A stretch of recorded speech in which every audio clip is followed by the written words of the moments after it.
flash flood warning for Good grief. northeastern Montgomery County and southwestern Virginia, west central Roanoke County, the northwestern city of Salem until 11:45 p.m. Eastern Daylight Time Tuesday. At 5:44 p.m. Eastern Daylight Time, Doppler radar indicated thunderstorms producing heavy rain across the warned area. Between 2 and 3 inches of rain have fallen. Flash flooding is ongoing or expected to begin shortly. Hazard: flash flooding caused by thunderstorms. Source: Doppler radar.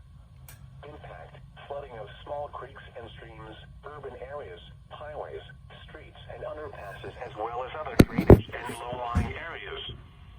Some locations that will experience flash flooding include Blacksburg, Salem, Shawsville, Ellis and Lafayette, Bradshaw, McDonald's Mill, and Grand Bar.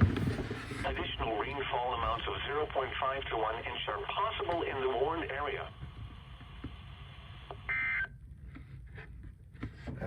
Okay, that was interesting.